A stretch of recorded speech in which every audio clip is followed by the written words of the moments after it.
Good evening, everyone. Welcome to tonight's post-match press conference after our game against Charlotte in the round one, game three of the best of three series in the Audi 2025 MLS Cup playoffs. We have goalkeeper Matt Freese. If we have any questions, please raise your hand. We're going to start it in the room, right here in the back. Hugh Roberts back there footy. You look real calm and composed all game tonight. Talk about your thoughts on it and what was the game plan? It's good to see you. Guys, good to see you, man. It's been a while, huh? All right, long time. What was the question? You look real calm and composed. Talk about your thoughts on the game. What was the game plan for you guys going into this game? Game plan was to bring the A game, and I think we delivered, and stuck together in the tough moments, and obviously helped each other in the good moments, in the big moments. Some amazing offensive plays, obviously, and so yeah, it was I think a full team win. Talk about that FC goal. Was that offsides? What do you think? I haven't seen it back yet. Oh, okay. It was close. I almost had it. What's kind of your thoughts looking ahead a little bit going into the next round against Philly? Yeah, I mean, Philly, we beat them 1-0 at home. They beat us 1-0 at their place. So, we're expecting a good game, probably a pretty aggressive and intense, energetic game from both sides. So, looking forward to that. We'll go with Mup. Matt from the exchange. There was a lot of boos whenever you were on the ball. Did that affect you at all today? Not really. I don't know what the problem with me is, Yeah. but it's all right. And then you're going into the U.S. national team break.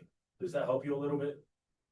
Yeah, I mean, I think would doesn't help me. Wouldn't have hurt me either way. I'm pretty, I think that each game, each opportunity, each training session is independent from the last, and so I like to really just stay in the present and just focus on the next one, whatever's coming. What were your coach's words after the win today?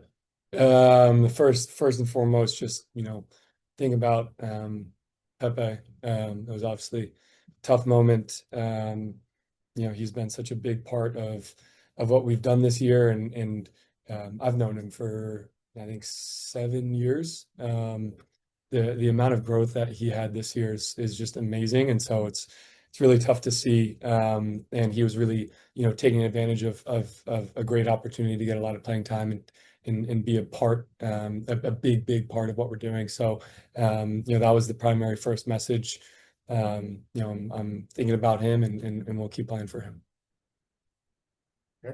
All right, my man. So today you played in front of 40,000, sold out here, definitely on the lower bowl. How were you able to work through that on elimination game, game three?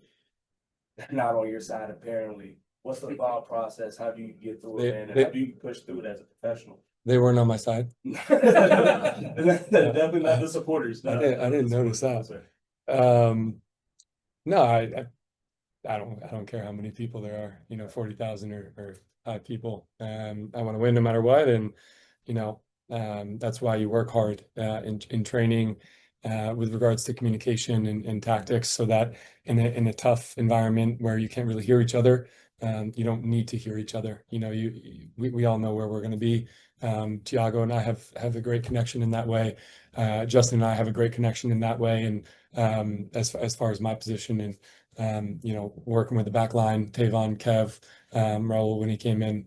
So I think it's just adapting and being ready for anything in an environment like this. And now, do you think this right here will get you prepared for Philly in that environment? Yeah, I love playing in front of a lot of people, so I'm pumped. That's pumped motivated. pumped for it. Yeah, I don't know if I need any more motivation. I want to win, but I definitely don't mind playing in front of big crowds. That's when I come alive. Thank you. Tom? Matt, so yeah, 3-game series, like you said, the crowd was into it, both sides, when you guys are home and you guys are here. Animosity builds between two teams when you have a few of these games. There was a lot of flashpoints in the game. What was that feeling on the final whistle, or maybe on that third goal of like the release, the exhale, of like we got through, it was tough. We kind of started to really dislike this team. Take you through your emotions on the final whistle. Yeah, it's nothing about this team specifically. I think we would dislike anyone that we have to play 3 times in a row over what was it, 13-day, less than that, 11-day period.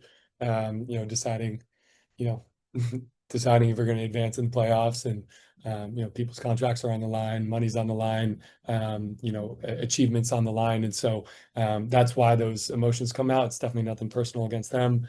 I would actually, you know, argue that it's a sign of respect that we think they're a good team, and we're trying to do that. I would probably the same from them. So you know, just part of it, and yeah.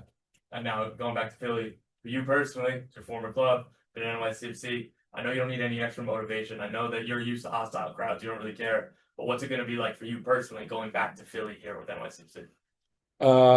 Yeah, just want to take it like another game. You know, I've been in a New York City versus Philly, you know, Eastern Conference semi before, and this time I'll, you know, I'll be playing for the boys in blue, and I'm ready for it. I'm excited for it. All right, we'll go on to the Zoom. Jonathan? Hey Matt, Jonathan Mack, AM New York. Could you kind of talk about how you and the team kept your composure after you guys conceded that goal, with only, you know, a 1 goal lead left and a lot of injury time left to play? Yeah, 12 minutes, huh? That's a lot. Mhm. Yeah, I think, you know, we've been in tough moments before, just trusting each other. Um, I really can't. Thiago did amazingly well. That goes without saying. You know, he's our captain. He's an incredible player. But also just the way Justin has stepped up this year is just. I mean, it's so unbelievable to see. It really is, and he's someone that you know, in that moment, I look across and I say, got Thiago, got Justin in front of me. I'm good to go. And so then you know, the next part is getting everyone ready and everyone, you know, confident to stay compact, stay aggressive, and stay confident on the ball. Back to the room. Vito? Ya Víctor Pesantes from Radio Ondas de Volante, Ecuador. My question is, you know, after the injury, how every teammate is in the locker room right now? How do you feel? Little bit of mixed emotions. I think, you know, we're very happy that we won, but we're also, you know, thinking about on Pepe, and very sad about it, and also just really grateful for what he's done so far this year, and I think that's probably the hardest part of it is knowing that, you know, we're going to go continue on in playoffs, and he's not going to be on the field with us, and he's not going to get maybe the recognition that that he deserves over such an amazing season. But we're definitely not going to forget it, and we're going to, you know, continue to play for him. Thank you. Final one, we'll go with Matt. Hey Matt, congrats on the win. Matt Mangum, Hudson River Blue. I wanted to ask about the first 15 minutes. Of course, Charlotte had a lot of chances, some blocks from Justin and Thiago, but then you guys kind of settled down defensively, and for the most part, keep Charlotte kind of hungered away. But I want to ask about Thiago and Justin's performances individually. I mean, they had fantastic games. So can you just talk about how they were able to kind of keep Charlotte away from having close shots that you had to make some great saves for? Thank you. Did you say I did have to make a lot of great saves? I No, did like have to, because they did a great job today. yeah, yeah. Just kind of speak on that, how they were able to limit Yeah. Charlotte from giving you tough shots to save. I mean, just like, I don't know how many blocks Justin had in the first 10 minutes. It was probably two or three. And then, you know, even towards the end of the game, Aiden gets the block that leads to our second goal. And Kevin had an amazing block, I think on Abada, down on our left side at the end as well. So just the defensive line putting their bodies on the line is something that we've worked on and discussed. And I'm very grateful for it. But also that type of thing just leads to wins, and it leads to energy, and it shushes the crowd. And so, you know, Justin and Thiago, obviously Tavon, you know, probably the best 1v1 defender in this league. Kevin on the left did amazing. You know, the whole group, Aiden, Pepe, did fantastic. Everyone did amazing, but I'm just talking about defenders right now. So, you know, they did a great job in the first 10, 15 minutes, just kind of bunkering down and getting through it, because that's, you know, that's what you need to do when you're playing in front of 40,000 people in a must-win game. You can't go down. You know, if you go down 1-0, it's an entirely different game, and they're going to sit low, and it's tough to break them down. So, you know, that was our thought. Just get through the first 15, 20, and then we'll get some opportunities. Great. Thank you, everybody.